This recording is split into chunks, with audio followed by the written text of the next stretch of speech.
To operate a piece of heavy equipment safely, you have to be wearing the right equipment and clothing. What should you be wearing? On every job site, you will be wearing a hard hat, eye protection, gloves, and safety shoes with slip and puncture-resistant soles.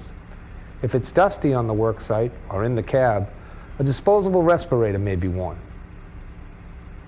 And on some jobs, you may be asked to wear high-visibility safety apparel, a fancy name for a vest like this. Let me give you a couple of tips on the vest. Some sites don't carry all sizes, and when they don't, they only carry the largest sizes, so they fit everybody. Haha, right. What do you think can happen if a worker this size wore a vest like this while operating heavy equipment? The high-pressure hydraulic systems found on today's equipment can move a heavy piece of equipment even when the engine is idling. An improperly fitting vest can get caught up on the controls and activate the equipment when you least expect it. And web vests are the worst. These are the type we used on the Big Dig. Not only did they get caught up in the controls, but there are catch points for clothing all over the place. I saw a lot of operators get caught up and end up hanging off their equipment. There is nothing more embarrassing. You don't ever want to wear a mesh vest or similar garment when operating or servicing heavy equipment.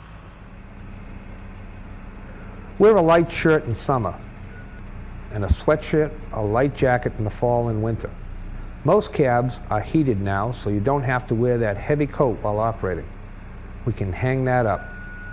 If you are wearing a vest and it's a bit big, get the correct size if available, or tuck it in.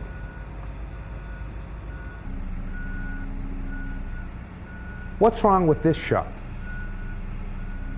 A hood severely reduces peripheral vision, and an operator has to see what approaches him from the side. Look at what this operator missed while wearing this hood. You've got to be able to see other vehicles and people that are approaching you from the side.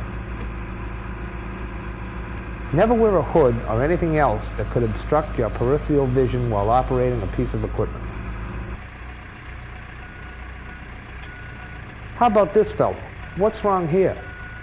Once again, loose-fitting pants, coveralls, or other clothing that contains loops or multiple pockets for holding tools are just begging to activate a control or get hung up on the equipment.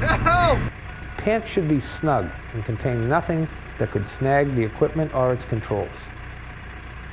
Let me give you another example of things that can catch on equipment. That's shoelaces. Make sure you tie these nice and tight. This is an example that could get caught on a pedal as you exit the machine. It happened to me. I exited the machine, this caught on a pedal, and I went out head first and almost broke my arm. Okay, so we are now wearing the right clothes and personal protective equipment to operate this piece of equipment. Let's climb into the cab, and I'd like to bring one last thing to your attention.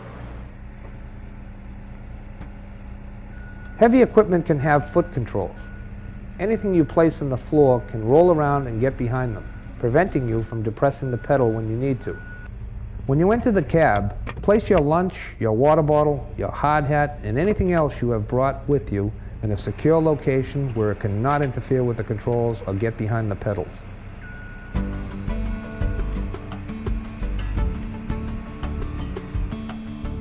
My name is Bill O'Neill. I'm the Assistant Safety Officer as well as an instructor with the Operating Engineers, Local 4, Boston, Massachusetts.